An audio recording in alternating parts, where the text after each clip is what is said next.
decir que hoy han tomado el punto de partida las dos opciones que se juegan en el plebiscito del 25 de octubre, el apruebo y el rechazo, porque hoy se ha iniciado el periodo de propaganda que culmina a finales del mes de octubre justamente. Lo queremos enfocar esto del plebiscito vinculándolo al tema del coronavirus, que es algo que nos preocupa y nos debe inquietar permanentemente.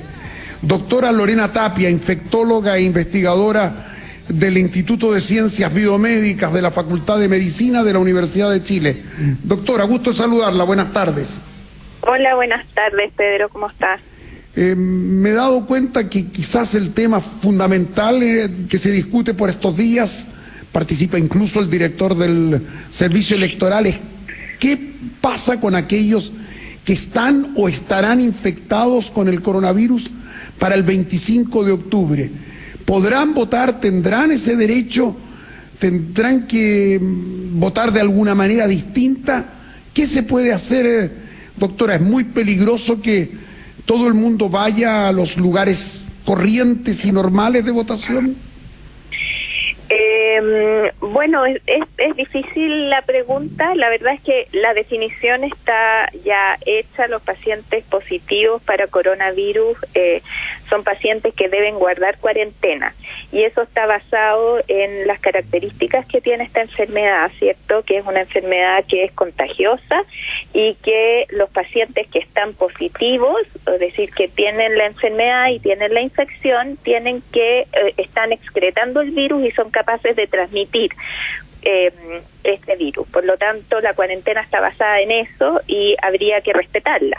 Ahora, eso tiene que jugar un poco con el derecho a votar, y en eso se tendrán que poner de acuerdo ya el Servicio Electoral, los ministerios de salud, para llegar a un acuerdo en qué hacer y cuáles son las mejores condiciones en las cuales podría eventualmente un paciente positivo votar. Pero eso necesita planificación, no es fácil, porque el paciente no deja de ser positivo, lamentablemente no podemos dejarlo de ser positivo, y eso se mantiene en el proceso y en ese día. Ahora, hay que también ver en qué situación nos encontramos para esa fecha, si es que estamos en una situación, cierto, de paso a paso ya más en transición. Si tenemos menos números de positivos o más números de positivos, es probable que las condiciones sanitarias en las distintas regiones y lugares de Chile van a ser distintas en esa fecha. Por lo tanto, hay que estar preparados y planificar esto ante distintos escenarios. Lo que no se puede cambiar es que los positivos van a seguir siendo positivos. Por ejemplo, es un absurdo pretender que los positivos vayan a votar a un lugar especialmente adaptado para ellos. No tiene eso no tiene sentido. Lo que pasa es que ¿qué lugar uno podría dejarlos? Quizás más bien ir hacia donde están ellos, más que crear un lugar donde se junten demasiados positivos, porque ¿a quién uno expone para atender a esos pacientes? Es difícil. Ustedes han visto que el manejo de los pacientes positivos, incluso en los hospitales, ¿cierto?, cumple con reglas que son bien estrictas de lavado de manos, de uso de artículos de protección personal para el personal de salud, que es personal además que está capacitado para atender pacientes positivos, ¿cierto?, con cursos de lavado de manos, de manejo de ponerse y sacarse estos elementos de protección. Entonces, ¿cómo uno hace eso con una cantidad de pacientes y llevarlos a qué lugar, bajo qué condiciones? No lo llamaría absurdo, pero es bastante difícil. O sea, una opción podría ser un voto a través del correo o un televoto a través de un sistema computacional desde la casa. Se perdería a lo mejor una de las condiciones esenciales del voto en democracia, que es el secreto del voto, pero ¿una excepción se podría crear?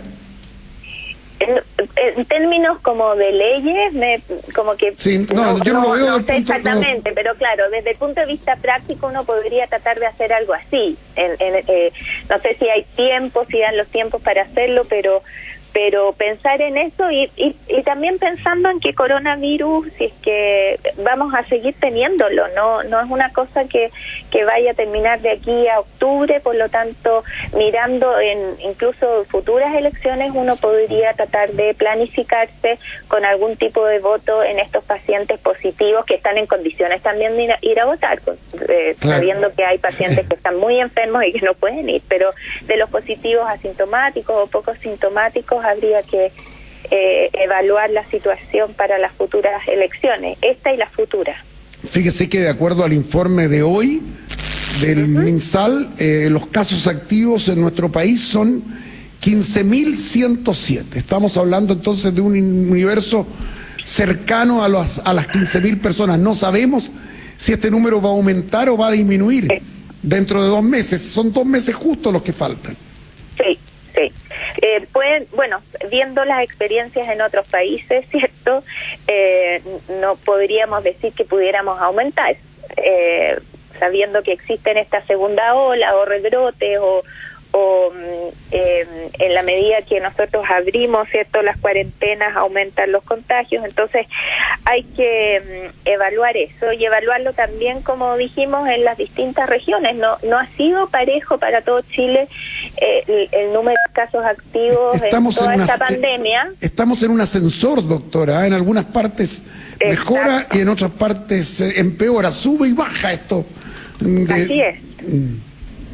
Así es, ha sido así también en otros países y no tendría por qué ser diferente acá. Así es que por eso hay que planificarlo ante distintos posibles escenarios, creo yo. Y en eso me imagino que están las autoridades respectivas y en eso el Ministerio de Salud tiene los datos como para saber qué es lo que hay que hacer.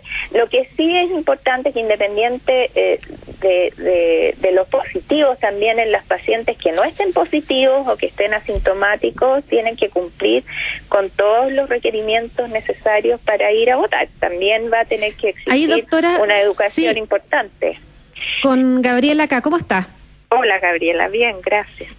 Yo le quería preguntar específicamente por los asintomáticos a la hora de ir a votar, que es otro problema que se le presenta al CERVEL. Claramente es una decisión que va a tomar el Servicio Electoral. Ellos habían puesto un plazo hasta septiembre, pero pensando en el lado médico, en la visión médica, un paciente asintomático que vaya a votar, ¿qué podría significar?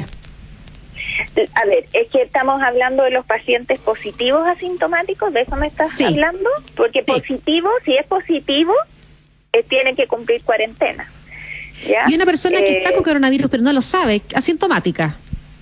Una persona que no lo sabe, y que eso es lo que puede estar circulando también actualmente en distintos lados, y que es lo que se busca con esta trazabilidad o intentar ir a buscar activamente a los positivos, en esos pacientes son los que efectivamente pueden causar mayores contagios en el resto.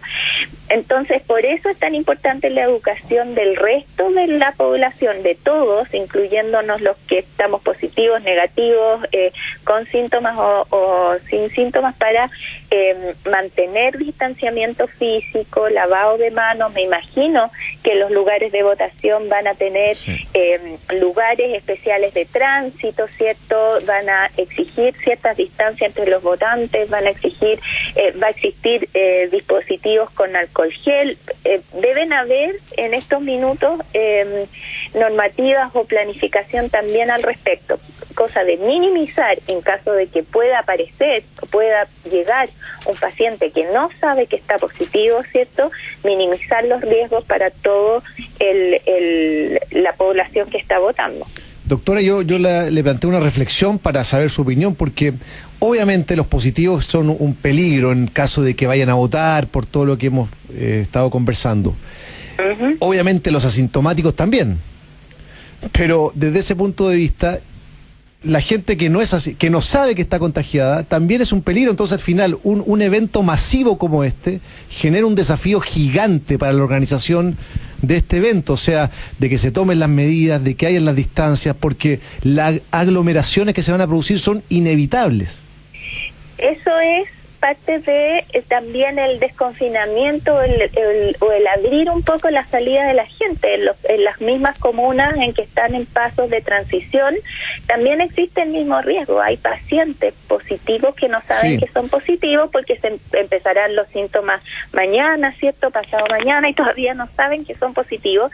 Y es por eso que la educación no termina y no se acaba o se limita en los pacientes que tienen o no una PCR positiva, sino que en toda la población. Y es por eso que todos tenemos que entender que podemos ser en algún momento positivos y sin saberlo y estar contagiando al resto. Por eso que ahí es tan importante todo el resto de la educación y de la normativa o de las recomendaciones, del lavado de manos, del distanciamiento físico, y en eso va a ser un desafío, efectivamente, ordenar el flujo de pacientes, evitar las aglomeraciones, idealmente creo yo, votar más bien al aire libre, que no en salas cerradas, no sé bien cómo lo irán a pensar, en los lugares donde se puede hacer ese tipo de votación. Así que sí, es un desafío grande, yo creo, no se había tenido ese tipo de experiencia.